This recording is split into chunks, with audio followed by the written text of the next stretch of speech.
Hello, learners. Welcome to psychology class. Today in psychology class, we are going to talk about learning. So today, we'll look at what learning is about.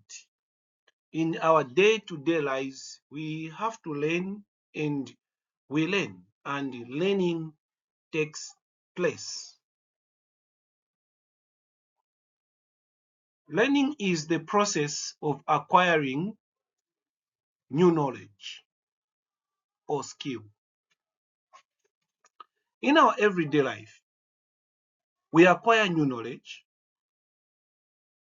Knowledge is something that always remains in our mind so that or such that when we want to do the next activity, we are going to do the activity based on our knowledge. There is nothing that you can do without using your knowledge. There's nothing that you can speak out of your knowledge. Everything that one speaks within the capacity of knowledge of that person. Sometimes people will say something that is out of way and they'll come to apologize saying, sorry, it was out of my knowledge. That is actually not true. The truth of the matter is that whatever you do or say comes from the capacity of your learning. How much you have learned, how much you know, how much knowledge you have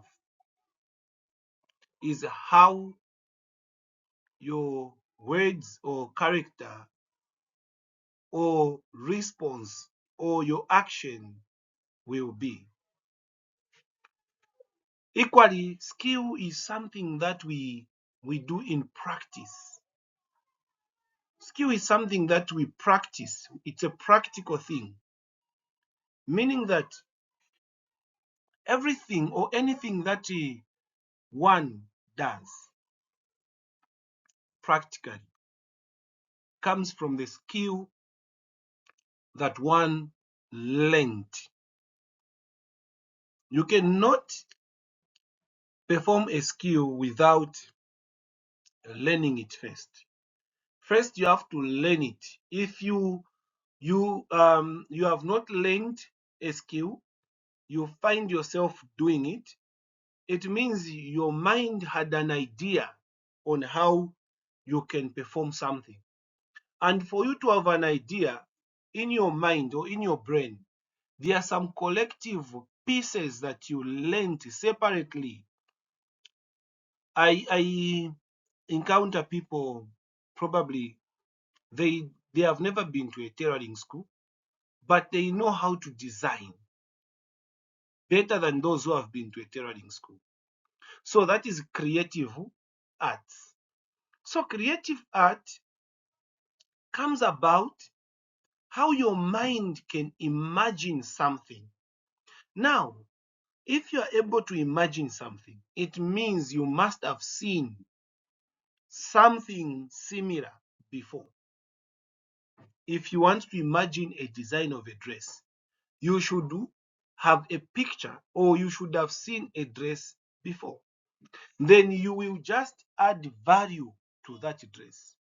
Things that did not appear or things that are coming as additional material to that dress so that it can look different. If you are designing a car, you see vehicles coming every day or every year. New model of a vehicle will come. So if you have never seen a car before, you cannot design a car. You should have seen one before for you to know that a car has 4 wheels. It has 4 wheels. Then you will think of what about if I put another extra 2 wheels behind, meaning you are modifying the design. So under designing, we modify the design, unless if you have just discovered your own something. Discovery is something that comes out of the knowledge that you have never learned, but pure imaginary. And by now, science says that, or research proves that 90% of things have already been discovered. The only thing remaining, or we do, is to modify and upgrade what has been already discovered.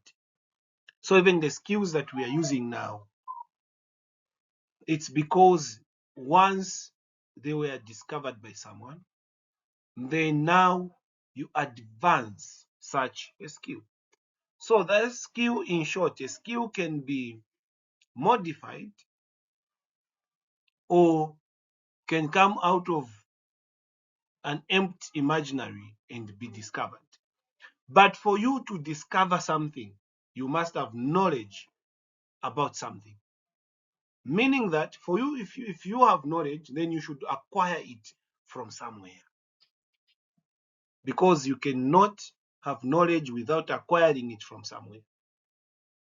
Even the inventor, for you to invent something, for you to come up with a project, you must have studied parts of the project that you want to do. Equally here, you are learning, you are discovering new things. But if I ask you to present or to teach what you are learning, you will teach it, even on a much more better way, because you will modify the teaching. Learning is a process because learning is gradual. You cannot learn everything at a single time. Learning is a process, meaning that you start from somewhere and you have to be learning every day, because information change every day. The information yesterday is not the information today. Information change, like we talked about modification and the new discoveries. So learning is a process. Even when a child is learning, just trying to take you back, milestones depends on the age of a child. Even a normal human being, as you are learning, the milestone depends on the environment. It also depends on the age, and it also depends on what you are doing, your interest. So learning is a process, it's gradual. It never ends, because every day we learn. Even what we already know, we still learn more about what we already know. Methods of learning. There are so many ways that we learn, but the most common are these three methods. The first one is seeing. So in most cases, we learn through seeing. You see what is happening. You have to visual. You have to visual. You have to see. When you observe what is happening, then you will practice and actually do it better than the person who was doing it. Secondly is by hearing. So for example, on this presentation, you are hearing the voice. When you hear the voice, it is going to be echoing in your mind, in your brain. So you will be able to remember what you are learning or what you have learned. So our ears and our eyes, they help us so much in learning, because you have to hear. or you have to see, then it takes to the brain. The brain keeps that information, which is going to be stored for later use. So when you see something, it will go in your brain will keep the information for later use. When the brain wants to use the information, it will use it at that point it's supposed to be used. Equally, when you hear something, for example, the names of people, for you to know the names of your family members, for you to know the names of your friends, for you to know even how to read, it's because somebody had read it, had pronounced something before. You heard it, then now your brain stored that information. This is a cat. Your brain will store the information cat, or this is a cat. So your brain will now marry the two.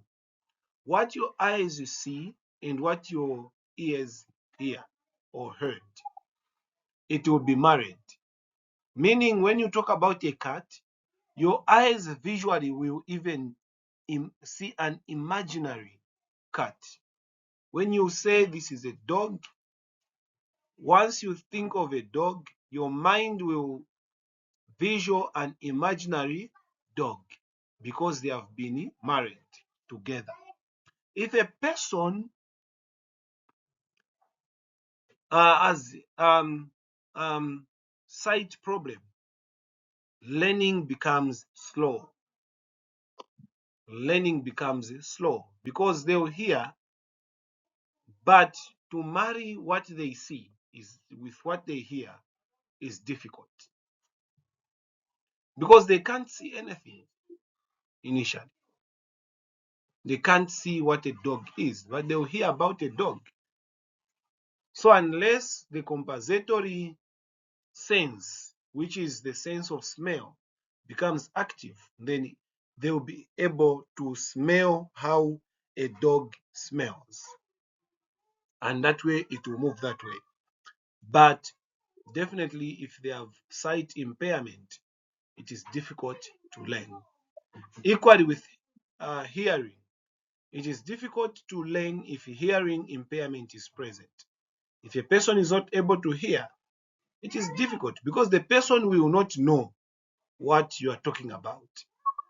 A person will not even pronounce a word because you don't know the word, and you cannot pronounce the word that you don't know. The way you will pronounce is how you heard of that word. So when someone has hearing impairment, definitely learning becomes very small than if a person is able is as a problem of seeing. So if a person has a problem of sight, is better than a person who has the problem of hearing. A lot of people who don't talk, those who are dumb, it's because they are not able to hear. 80% of them, they are able to speak a word. As long as they're able to say, la, la, la, it means they are able to pronounce words. If they are able to make sounds, then they can talk. But because the brain does not have the information of what they have to speak, so instead, they'll just be making sounds because they have hearing impairment. That is why audiology advises that if a person is not able to talk, first of all, examine their ears. See the extent or the tense of hearing. If possible, give them an audio earpiece so that it can help them to improve the hearing. Another method of learning is by practice, doing. There are people who can see, they can also hear, but if they cannot do or practice what they have learned, then they cannot learn. It will be difficult, not until they do what they have seen or what they've heard. Then you see them improving or you see learning taking place nicely. That is why when you are teaching a child or anyone you are teaching, first show them what to do. When you show them what to do it together with them. When you do it together with them, the third one, let them do it alone. So it's I do, we do, then you do. You see people learning faster. So doing or practice is one way that people actually learn faster, because hearing and sight or seeing involves a lot of knowledge. People who have not been, for example, in school, even primary grades, it's difficult for them to learn certain things because of the language barrier. But when it comes to doing, once you are doing it, they'll be able to see and learn, and they'll be able to do it even better than you. So doing is another way of learning. Some people tend to do what they don't even know. They'll do it, and later on it will result into something which they will just now bring as a product. Ask them about it. They have no explanation. They'll just learn it there and then, because they have just done that activity. So remember, there are so many ways of learning, but the common methods is by seeing, hearing, and doing. From here now, I'm giving you an assignment. This assignment should have a cover page, well-designed cover page, and should have some references. You have to give a reference of citation where you have found the answers. So the assignment is based on learning. Compare and contrast between operant and classical learning. Compare and contrast between operant and classical learning with examples. You also have to give examples. At least on operant, give an example. On classical, give an example. So you should use 5 full pages. First page for the cover page, 3 pages for the actual work, and the 5th last page for the references, and submit this work. Thank you very much. Have a blessed day.